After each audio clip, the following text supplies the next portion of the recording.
Monday, March 5th. I'm Rim. I'm Scott. And this is Geeknights. Tonight we're going to talk a bit about network address translation, aka NET. Let's do this. So Rim, at your work, how many people use Delicious? I don't think a single person at my company even knows what Delicious is, to be perfectly honest. My coworker used Delicious. Not bad. We made little Delicious friends today. Actually, even at IBM, no one really knew about it. I showed people Delicious, and usually the response was either, why would I do that when I have bookmarks? Or, that's a weird URL, or, huh. I didn't even say anything. My coworker was just like, yeah, something delicious, something. Actually, 2 or 3 days ago, I was at work. I think it was Friday. Might have been Thursday, doesn't matter. And I said, my coworker was asking me about some Excel crap. So I just said, I Delicious something about that a while ago. And he didn't know how to respond to that. I Delicious. It's like I Googled something. I think they understand Googled, but they don't understand Delicious. Yeah, but or lately more and Flickr. more at my job, when I'll have Doug. conversations with people, and if I try to say the word, if I use words that I use in my normal daily life, my real life outside of work, those words end conversations at my job. People just don't understand them. Huh? On another note, at work, I've got this computer. I don't know if did I say this last week? No, because I didn't work yet last week. Yeah, I'm at my new job now. It is a new job, and I have a computer at this new job.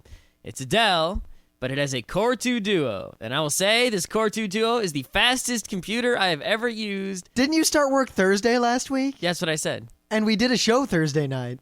Yeah, but it wasn't like a Monday show, so I didn't talk a lot about technology. No. All right.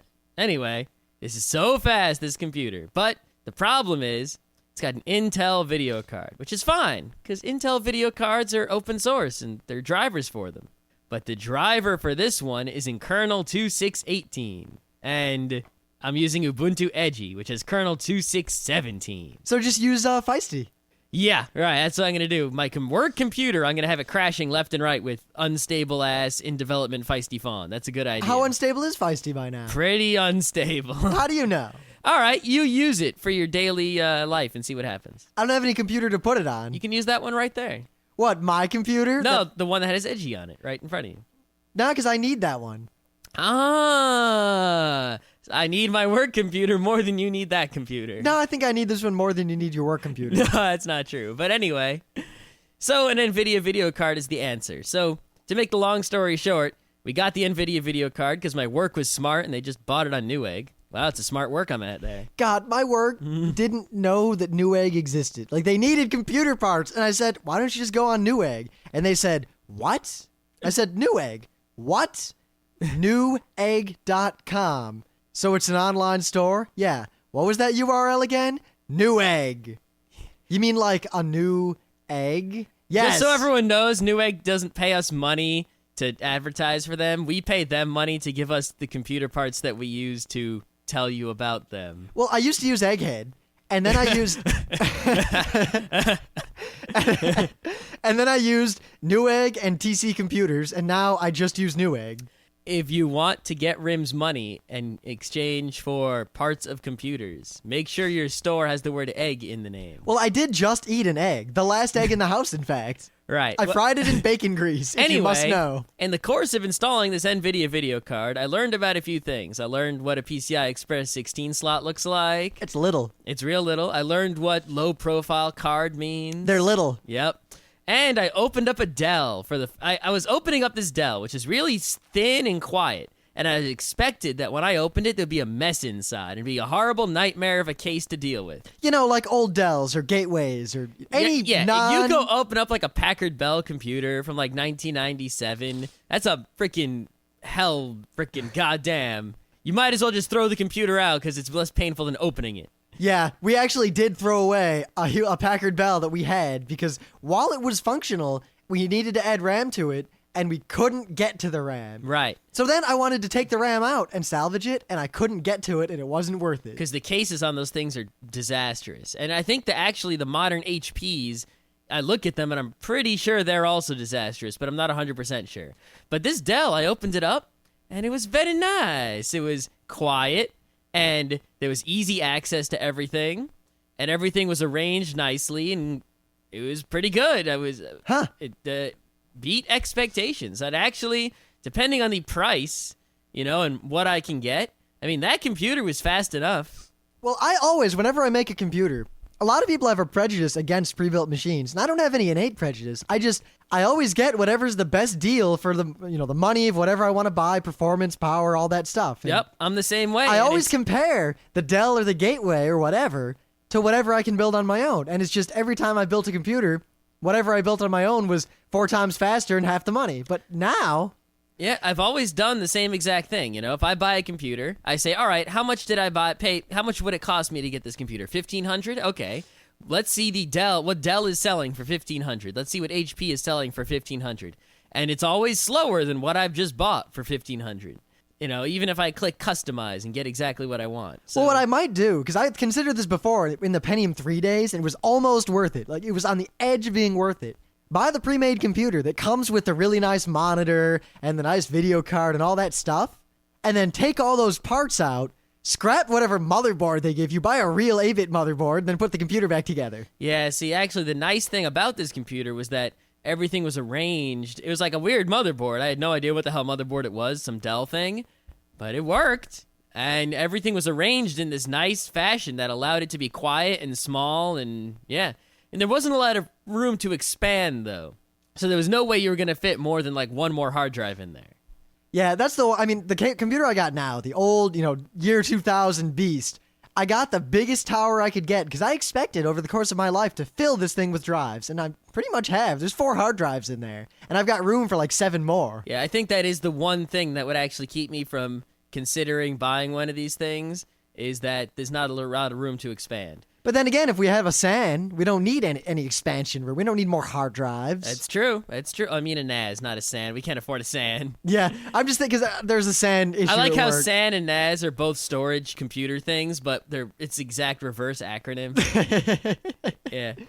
That's what we need. We need like a 2 exabyte SAN with fiber connections in this house. Sounds good.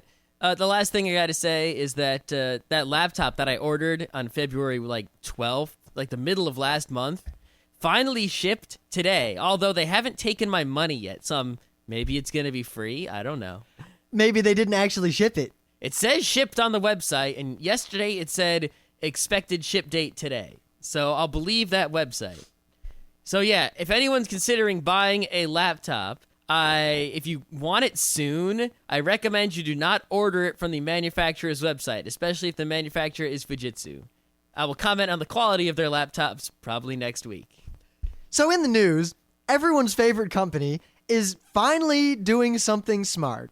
I believe you all know Diebold, the much maligned voting machine company, even though while they're now known to pretty much everyone as the company that makes the broken voting machines, that's actually a very small part of their business. Yeah, Diebold mostly makes like lock boxes and ATMs. Yeah, they make physical security, like safes, and they make metal boxes that people can't get into who aren't supposed to, and they're okay at it. Well, the thing is, no one knew who they were until these voting machines started coming around, and there were all the problems with them. Like I saw their logo on a lot of boxes, but I never thought about them consciously. But most people didn't know who they were, what they did, or didn't care. It's like you see an elevator and you see Otis stamped in the bottom. No one actually knows anything about that. Nope, it's exactly the same. And then they suddenly became in the news. They were in the spotlight, and it was nothing but bad press ever. Constant bad press. Granted, it was entirely their fault for making shitty voting machines, but nonetheless, since voting machines are actually a very small part of their business, a very barely profitable part, and a very maligned part, they're considering just dropping it all together, discontinuing all their voting machines, getting out of that business, being done with it, the end. Sounds good to me. Yeah, maybe now there'll be an opening for a company that's competent to make voting machines. Well, see, here's the thing that I'm worried about, right? My favorite voting machine, and I don't know what parts of the country have them, but they have them in Beacon, New York, and they have them in Trumbull, Connecticut, and I'm pretty sure they had them in Rochester, New York. So I'm pretty sure they're in a northeast U.S. kind of machine. And it's this machine you walk into, you pull a lever, and this curtain behind you closes. You flick a bunch of switches that have little X's, and then you pull the lever back the other way. I don't know the name of the machine, but I know that the machine is pretty reliable. It counts about as accurately as can be expected.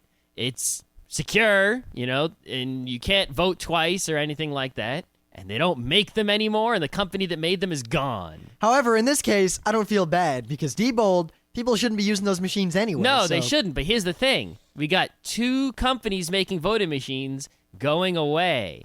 Maybe there's just no money in making voting machines at all. You think? Think about it. Who's your customer? You've got one customer, and that is the government. What if you can sell voting machines to all of the voting countries and all of the other things that people vote for, things that aren't necessarily federal elections or state elections? You know, people vote for like sports stuff, like who's going to go in the Hall of Fame. And they don't use voting machines for that. That's just crazy and stupid. Maybe they could. How? I don't know, but if I was That's a company just silly. selling voting machines, I would try to get them to so I can make some goddamn money. No, because voting machines are very expensive to make, and well, you'd assume there's a lot of accountability, even though there actually isn't.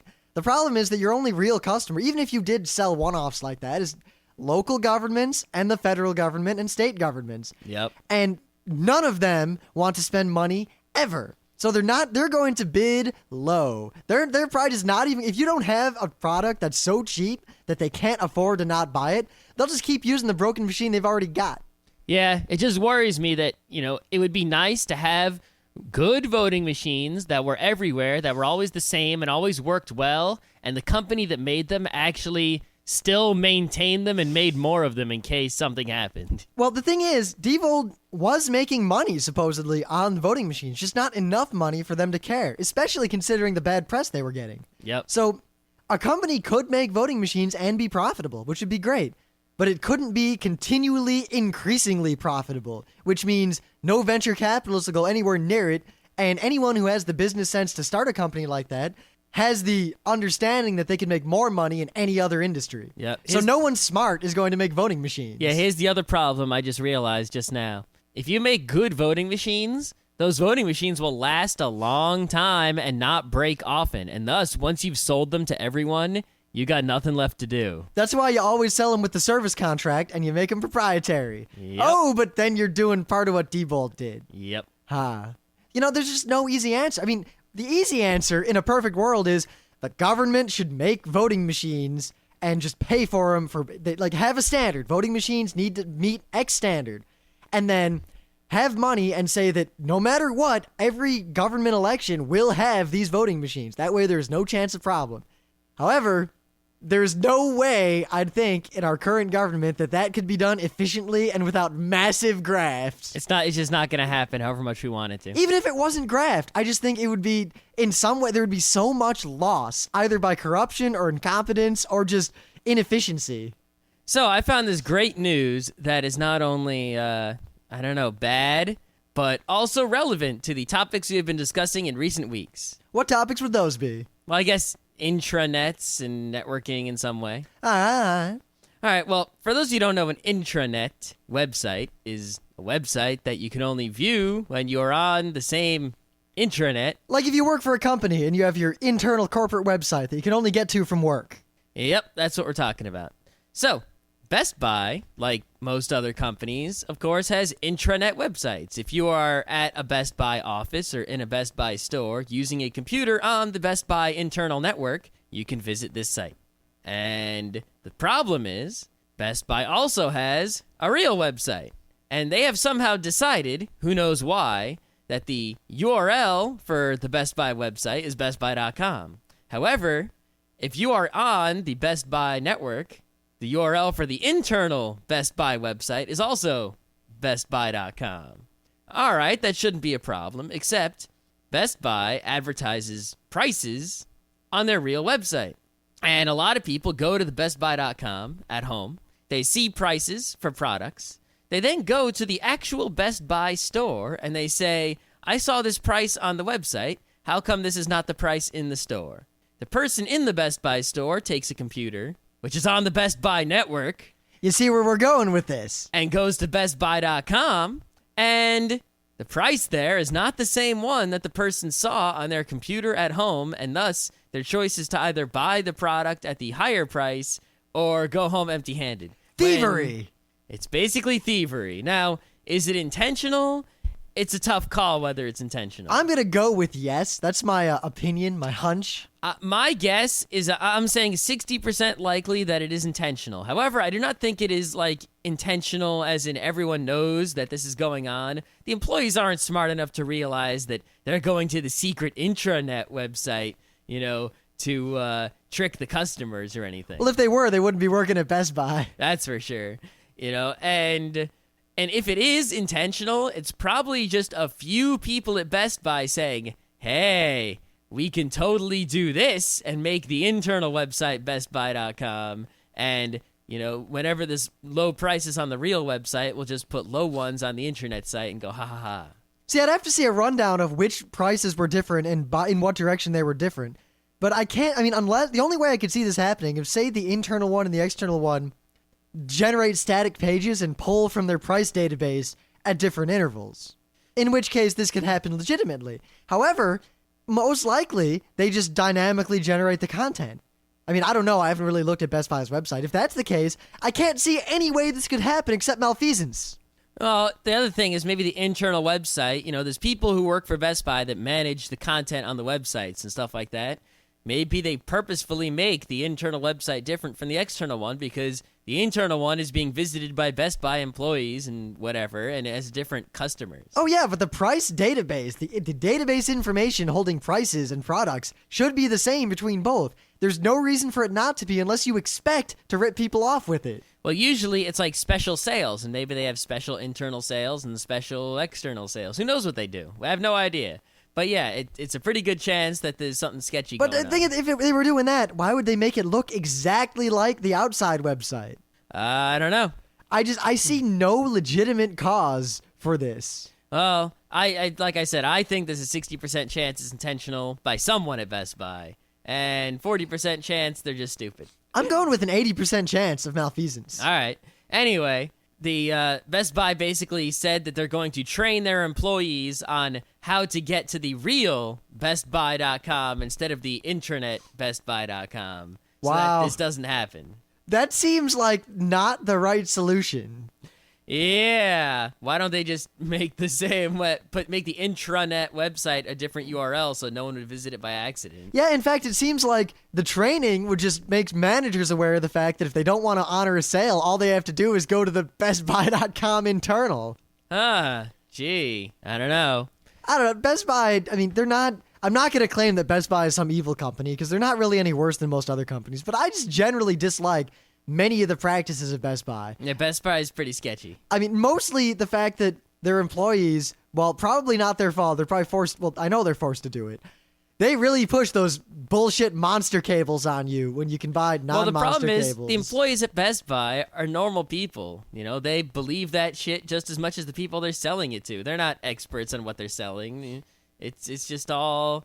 someone who actually understood that technology would have to be, a scammer at heart to actually sell it. Yeah, but the company itself understands, and they are scamming. I think that there are people at Monster Cables who believe that Monster Cables are better.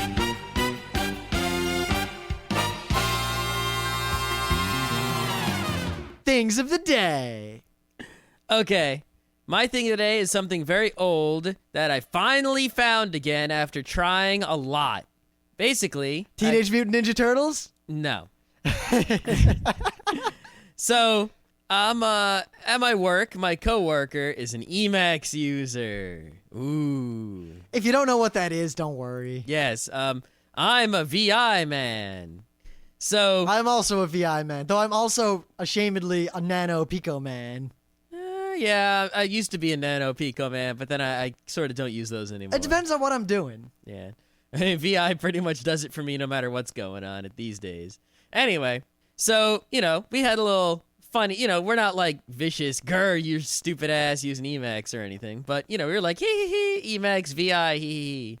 So I finally found the old comic that it's a one-panel comic that is drawn poorly, but if you know about Emacs and VI, it is hilarious and classic. Yeah, you found that, when we were like sophomores at RIT. Yeah, it was probably drawn in like 1978 or some shit like that. I don't know when they made Emacs, but VI is pretty old. But yeah, it's a good comic if you know about VI and Emacs, and You can just replace VI and EMX with whatever. You could replace it with like Wii and PS3 or anything like that, and it would still be funny. So, I had a thing of the day. It was going to be a throwaway. So I'll just get it out of the way what it is, and then I'll take you down this magical journey that led me to a world I could never imagine.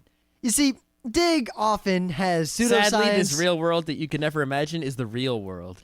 Dig has a lot of pseudoscience bullshit that gets dug up and then gets buried by the Berry Brigade, of which I am a proud member. And over the weekend, Emily and Alex were over. I don't know why I said Adam. Adam definitely was not over. And we're watching videos on Dig, and there's this video last night about the conspiracy of science, the expanding Earth.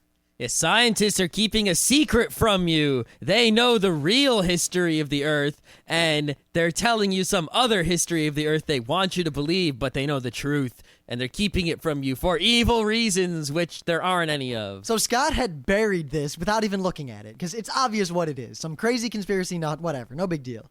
I decided, hey, let's watch this. And I watched the video, and it's this animation that some nut job made of the Earth.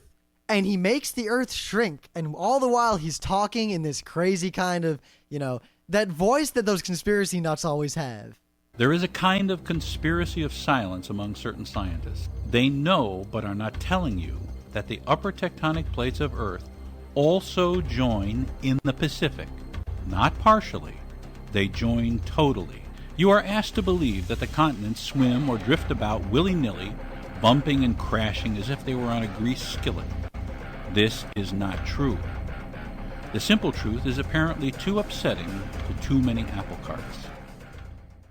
So he basically, through this video, purports the theory, well, I guess the supposition, the claim, it's barely even a hypothesis, if that the Earth doesn't have these moving plates or Pangea or, any of that stuff that we have, reams and reams and reams of evidence for. But no, the Earth used to be, in fact, a lot smaller. And that's why all the continents used to be touching each other. Not because, they shifted around, but because the Earth used to be tiny and it's been growing ever since.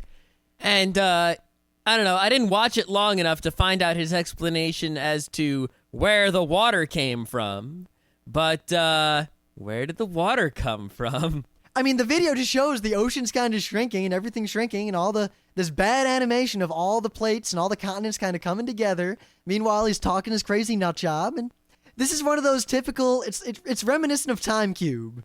Yes, the Time Cube. It's pretty much the same shit. Some guy makes up some science, he just finds something that makes a lot of sense to him, doesn't follow the scientific method. He just says, hey, I thought of an idea, and that idea makes a whole lot of sense to me, because of coincidences, even though I have no actual evidence for it, and there's a lot of contradictory evidence that says it's wrong, but I'm going to continue believing it anyway, and because these scientists don't agree, they must all be keeping it a secret, or they're crazy or evil or something. Now, what I love is this guy acts like there's this big conspiracy to hide the truth, that it would knock over too many apple carts if people knew the real history of the Earth. But yet, his idea, even if it were true, wouldn't really change much.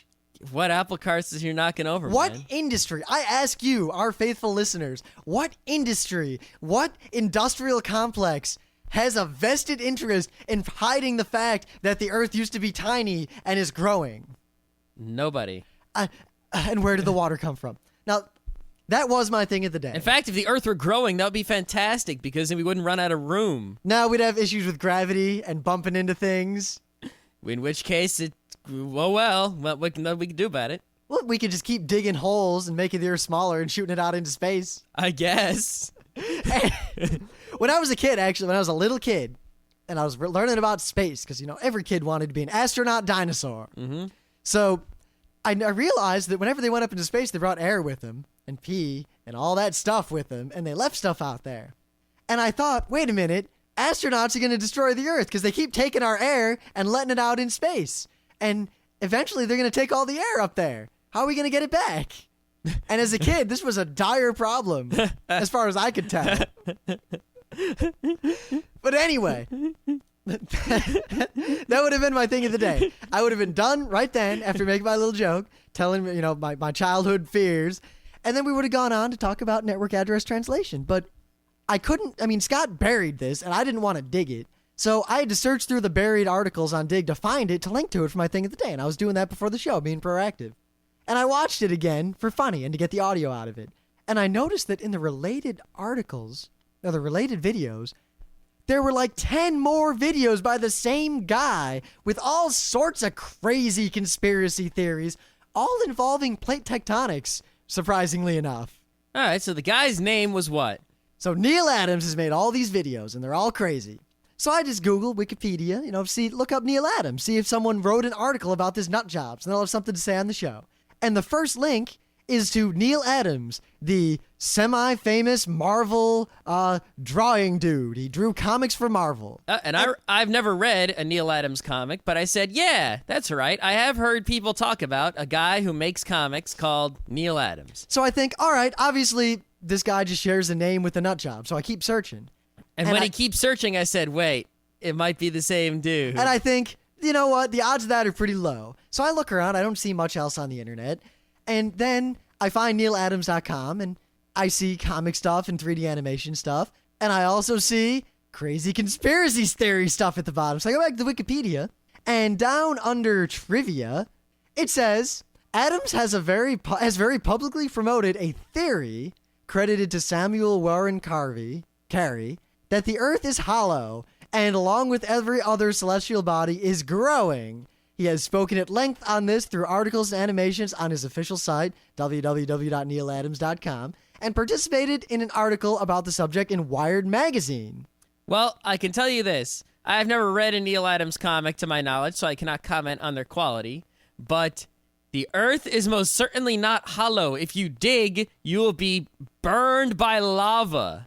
Well, you might find gold or oil or pirates. Also, if the Earth was hollow, it wouldn't have enough gravity to hold us here, and we would fly off into space.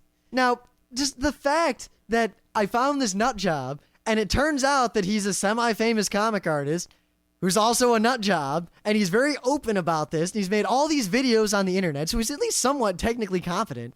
How can someone like this be? How can you be smart enough to draw comics and make computer animations, and yet not smart enough to realize that the idea that the Earth is hollow is ludicrous?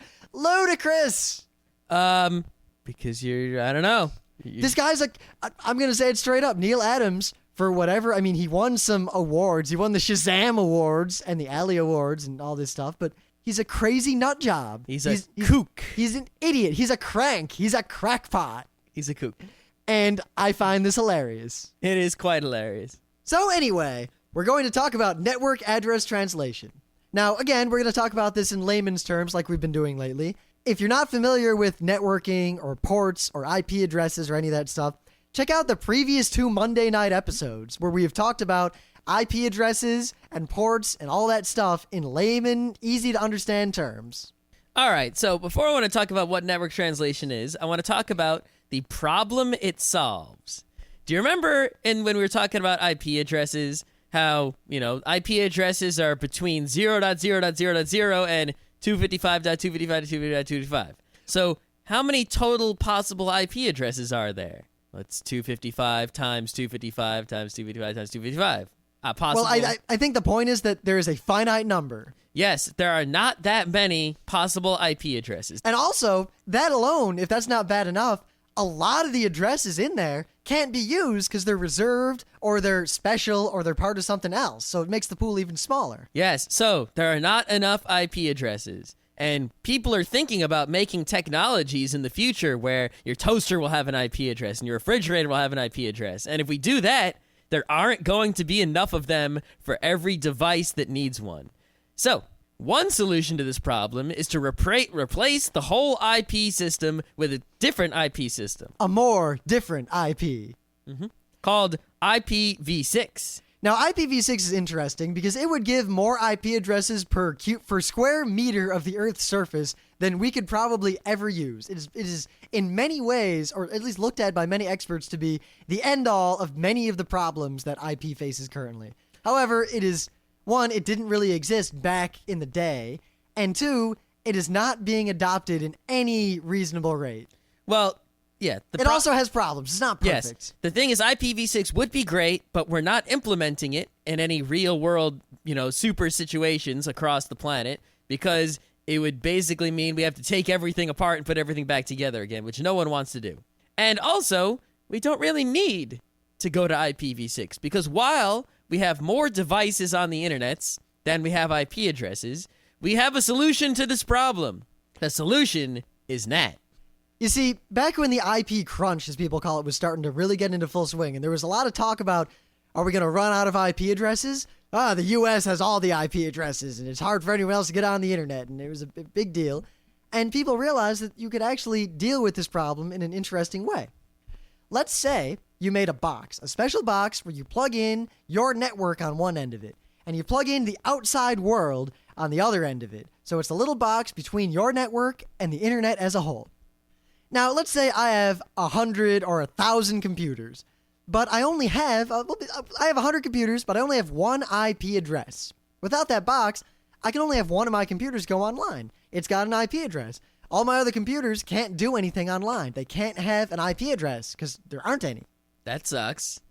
What are you going to do about that? Well, I could run NAT, and what NAT would do is allow any one of my computers to borrow and use that one external IP address whenever I needed to get outside. So my IP address is 10.10.10.10, and I have all my computers inside. So computer number 1 can borrow 10.10.10.10 whenever he needs to go outside. So as far as the outside world is concerned, he is 10.10.10.10. And when he's done, then some other computer on my network can get outside. Wait a second, but if you do that, what if I have 5 people who all want to redig at the same time, or 5 people who want to BitTorrent all at the same time, or 5 people who want to play Counter-Strike all at the same time? They can't all have 10.10.10.10 at the same time. Well, that's fine, because when this technology was used early on, there weren't that many uses for the internet for most people. I mean, you'd have a business, and you have your corporate intranet, and you'd have all your computers in that network. Very few of your computers needed to get to the outside world ever. So you had an internal private network. And you'd use the NAT for the critical machines that had to get outside, or for whatever communications. Or a lot of times, if you had 2 different networks that happened to have the same IP address scheme, you could translate between the 2 and connect these 2 internal networks without problems. Obviously, this is not the solution for, having a whole bunch of computers share a single IP address. Yeah, I got this company with 10,000 people. We got one IP address. Woo! This is going to be fun. So, along those lines, we have port address translation, which very simply allows a whole bunch of computers to share one or more IP addresses and get outside, yet you don't need more IP addresses. They can do it all simultaneously. So all 10 of my computers can get outside using that one IP address, 10.10.10.10, using the magic of mathematics and the internet. What are those magics? Let us demystify the magic tricks. Now, you actually are very likely using NAT right now. Well, technically you're using PAT, port address translation, but colloquially on the internet, it is all referred to as NAT, so I'm going to call it NAT for simplicity. Yep. If you have a Linksys or a Netgear router of some sort, like you plug your cable modem, which has the real IP address, into, say, your router or whatever, and then you plug a bunch of computers on the other side of it. Guess what? That router is doing the NAT. Well, the cable modem usually doesn't actually have the IP address. It's usually just a dumb device. Well, yeah, but, Because if you have one computer, you plug it into the cable modem, and your computer gets that one IP address. Yeah. But your router gets the IP address from the... Yeah. As opposed to... Yeah. So back in the old days, if you had more than one computer in your house, you had to buy multiple IP addresses, one for each computer you had, and it totally sucked. They were like $5 a month on top of what you were paying. So then these Linksys routers started coming out, and what you could do is buy a router, and a lot of people consider this cheating the cable company. And back in the day, a lot of cable modems and a lot of service providers actually had rules prohibiting you from using NAT because they wanted you to buy IP addresses from them. Yeah, I didn't actually realize until just now, how far networking, home networking technology has come. When back in the day... Well, when I had a cable modem, you couldn't buy switches. There weren't consumer switches. And there weren't consumer routers. You could buy 10 base hubs that were half duplex and cost $80. Yeah, nowadays, a hub is $2. No one even uses hubs really anymore. Barely, anyway. It's you can get a switch and you can get a router, and they're all stupidly cheap. You can get a router cheaper now that's faster than computers were when we were trying to use hubs. So most likely you're using a router that has NAT. That's the way you can have your multiple computers connect to the internet, but you only have one external IP. Now the way this works, and this is kind of important because a lot of people wonder about port forwarding or why their BitTorrent is always slow and all those things, and this will hopefully illuminate some of that. You see, you've got one IP address on the outside. And we talked about ports last time, so you know how ports work. Say I want to connect to a server out there. I want to telnet to a server somewhere from my computer behind a NAT. So I telnet to the server, and my computer has an internal IP address. Usually your router will have a DHCP, so you'll get a 10. Whatever IP address. Your computer's 10.10.10.10. And you connect to the outside IP address, the server you're connecting to that has a real IP address, like 129.21.21.1. So you connect to it, and your computer goes through the NAT. So you connect to the computer on the outside, and the NAT is transparent, but along the way, the NAT takes your IP address, 10.10.10.10, replaces it with its own, and sends the message, forwards it on, all the packets, to the computer you're connecting to, as though it were you, and as though you had that IP address. So instead of you talking to a computer on the internet, you talk to your router, and your router, which has a real IP address, talks to the computer out on the internet for you, and then whatever that computer says back, your router gives back to you.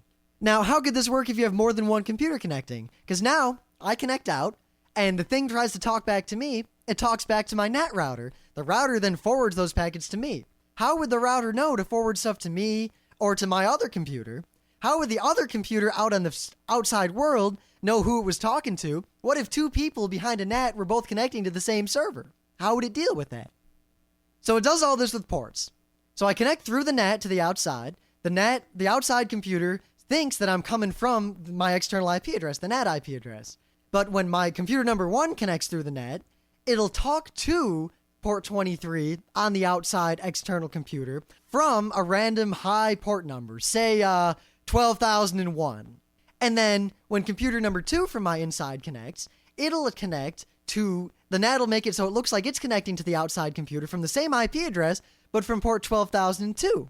And it remembers which port corresponds to which computer on the inside. So when the server talks back to 12,001, it knows to send those packets to the first computer. And when it talks back to 12,002, the NAT knows to send those packets to the second computer. Yep. So as far as the computer out on the internet is concerned, it thinks that it's having two conversations with your router, which has a real IP address. You know, it thinks it's doing telnet with your router on this port and also telnet with your router on another port. It's telnetting with your router 2 times on 2 ports. But your router knows that the telnet on that port is for computer A, and the telnet on the other port is for computer B. So 2 conversations with one router to the outside world is really 2 conversations with 2 computers hiding behind the router. It's magic.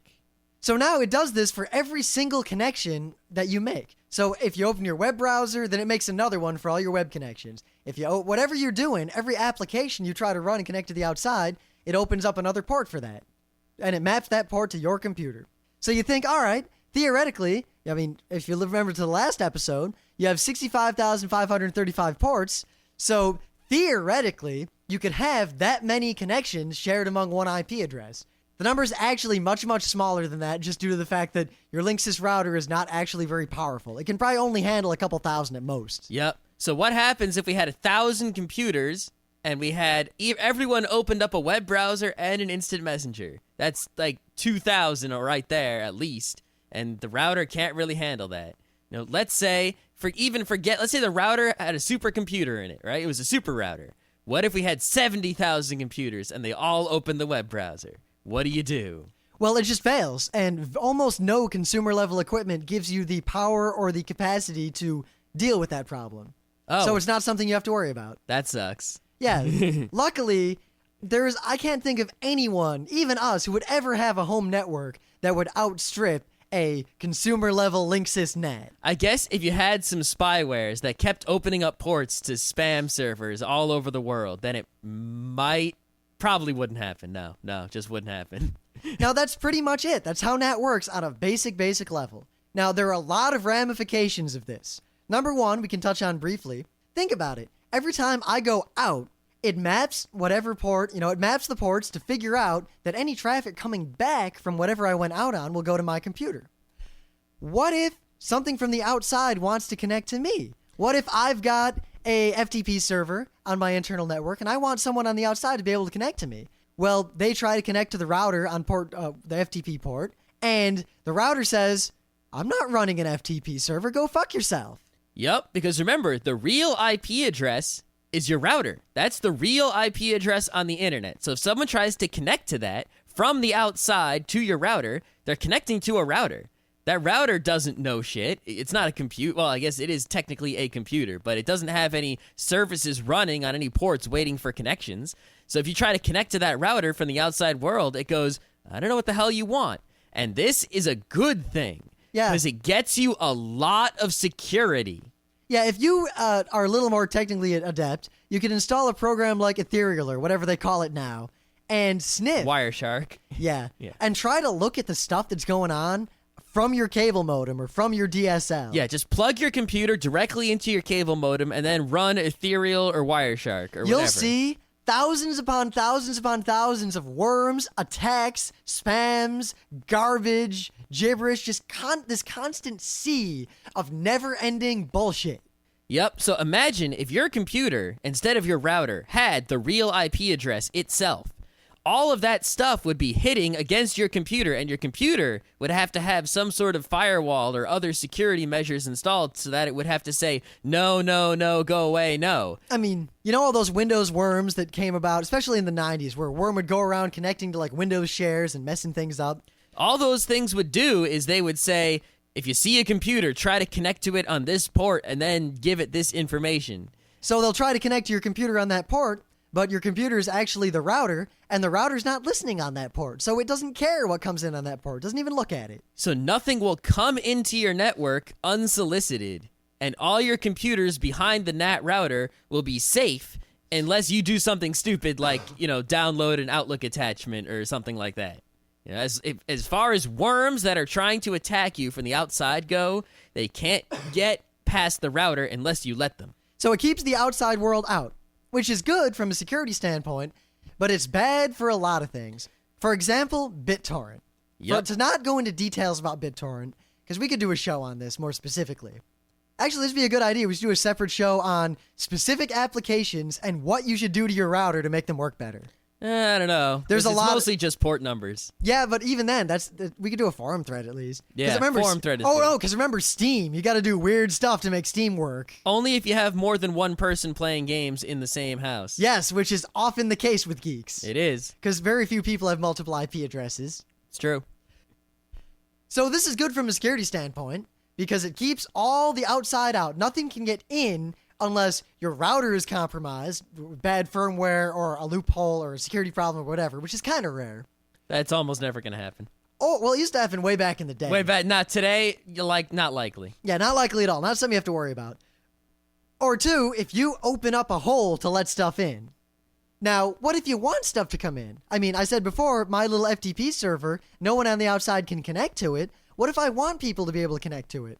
How can I open it up so that stuff I want to get through can get through automatically, but yet all that cruft doesn't get through? Well, here's the answer. The answer is something you may have heard of called port forwarding. Now, port forwarding is, it's not a misnomer, but it might be misleading. It's port forwarding in that it tells the router, the NAT, how to forward ports. Normally, it's dynamic. So whenever I open a new connection, the router assigns an arbitrary port number to whatever I'm doing, and it remembers that until whatever I'm doing is done. A static one, a port forward, is where you, on your own, very specifically define a port. Say port 443. Yep, you go to the router and you say, hey, router. And the router goes, what? And you say, router, if anyone tries to connect to you on port 443, you send whatever they're telling you over to computer number 1. You hear me? All right, that's what you're going to do now. So now, normally, if someone tried to connect on port 443, because anyone trying to connect to a NAT router, the router goes, what are you trying to connect to me from the wrong side for? Get away. But now it says, oh, wait, you wanted 443, right? I'm going to send that shit over to computer number A. That's what I'm going to do. So if you had an FTP server on computer number A, and you tell the router if it sees any traffic on port FTP and send it over to computer number A. Now, people can connect to your router on the FTP port, and it would be just like connecting to your computer on the FTP port, because the router just sends all that stuff to the computer you told it to. Now, FTP right wasn't the best example because a lot of people out there in the world, even professionals, in fact, part of my job at IBM was fixing this for people often. There are two kinds of FTP, passive and active. Not going to get into it. It's kind of complicated. Suffice to say, FTP as a protocol requires a little bit more fiddling than just opening a port forward in some situations. All right, so let's say you have a web server. There we go, port 80. On port 80 on your computer. No one on the outside world can visit port 80 on your computer because it's hiding behind the router. So you tell the router, hey router, if anyone's looking for port 80, you tell them to see me. And you tell it which computer you want it to go to. So now if anyone connects to the router on port 80, the router goes to the web server and sends all the port 80 traffic that way, and then the web pages go out and everything's happy. As long as you don't have more than one computer that you want to be on port 80, because, well, you can't. Only one computer per port, that's it. Unless you do two NATs. Oh no, you can't do two NATs. I think you can, actually, can't you? Well, you can have on a real router, you can have any number of IP addresses shared among your NATing. And you can do all sorts of fancy things. Linksys without special firmware hacks, not so much. Well, couldn't you plug a Linksys into a Linksys? That would not do what you think it would do. No? That is a terrible idea. I figured it would work. Wouldn't it work? What would it do? Well, you'd have to make sure that they were different IPs, I guess, right? How would your external IP address have more than one port 80 if you'd had a natted NAT? That is true. Yes. That is true. Yes. But it would make an added NAT. Which is useless. It is useless, but it would work. Yeah. But anyway, that is one of the issues, that you can't have more than one thing on a given port. That's why Steam causes problems, because by default, Steam always wants to connect back to your computer on the same port. So if you have 3 people in your house all trying to play Steam at the same time, opening one port forward for that port, all right, which of my 3 computers do I point it at? Because the other 2 people can't play on Steam. Yep, what you need to change the ports so that one person uses one port, and one person uses another port, and one person uses another port, and you need to tell Steam which ports to connect on so that it doesn't screw around. Because if you all try to use the same port, then it doesn't work at all. Now, granted, that in many ways is a failing of Steam, and Scott and I have argued a lot about this, but I think that Steam in many ways, dealing with ports and networking was designed very poorly. But we're not going to get into that. This does present a security problem, however, when you open a port for forwarding, because you have now circumvented the NAT for that one thing.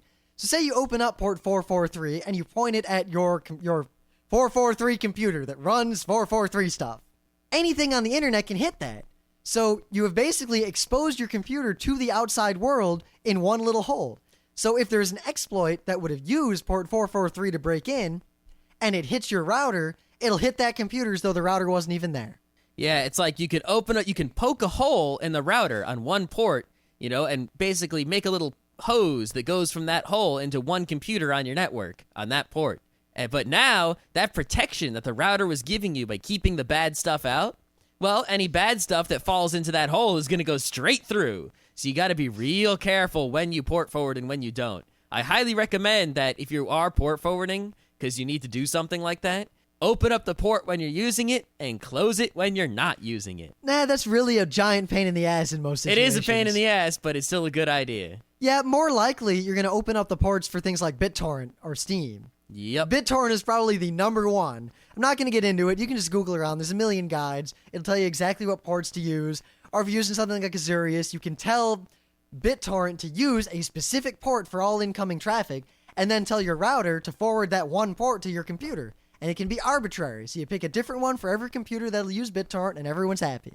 There's really not much more we can talk about unless we go into the details of specific applications, or if you wanted me to talk at length about how exactly NAT works and how it forwards these ports around and how it defines which ports to use and the different kinds of NAT and the business cases and the things that no one cares about. Mostly they don't care about them because unless you become a networking guy, you don't need to know them. To have your home network working with NAT, you only need to know what we've told you already. It makes it so that you can have one real IP address on the real internet, but have many computers in your house. It makes it so that you can keep all the bad worms out, and you can poke holes in it so that people can still connect to things that you might be hosting inside your house. It also had the added benefit of making sure we didn't run out of IP addresses, because thousands and thousands and thousands of computers all around the world don't have real external IP addresses. They share IP addresses, and that way, we still have enough IP addresses, at least for now, to go around. And we don't need to take the entire internet apart and rebuild it with IPv6 quite so soon, because that's not going to be fun. Yeah, well, it's real fun for me, because I love that stuff. I did a project on IPv6. But it's not going to be fun for the internets. No, it's not. It's like going to the doctor. It's good for you, but it's going to hurt. Well, plus, as much as I like IPv6, it's definitely not the perfect solution. And it's not a perfect solution. But there's no such thing as a perfect solution other than perfect AI and a semantic web and all that. Yep. However, IPv6, technologically speaking, is cool. Is superior to IPv4.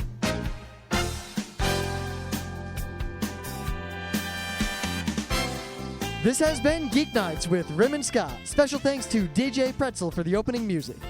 Be sure to visit our website at www.frontrowcrew.com, where you'll find show notes, links, our awesome forum, a link to our Frapper map, and links to all the RSS feeds. We say feeds plural because Geeknights airs 4 nights a week, covering 4 different brands of geekery.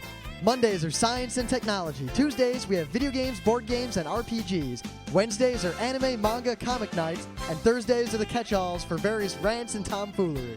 You can send us feedback by email to geeknights@frontrowcrew.com. Or you can send audio feedback via audio. Just click the link that says Send Me an Audio on the right side of our website. If you like what you hear, you can catch the last 100 episodes in iTunes or in your favorite podcatcher. For the complete archives, visit the website, which has everything. Geeknights is distributed under a Creative Commons Attribution Non-Commercial Share-alike 2.5 license. This means you can do whatever you want with it as long as you give us credit, don't make money, and share it in kind. Geeknights is recorded live with no studio and no audience. But unlike those other late shows, it's actually recorded at night.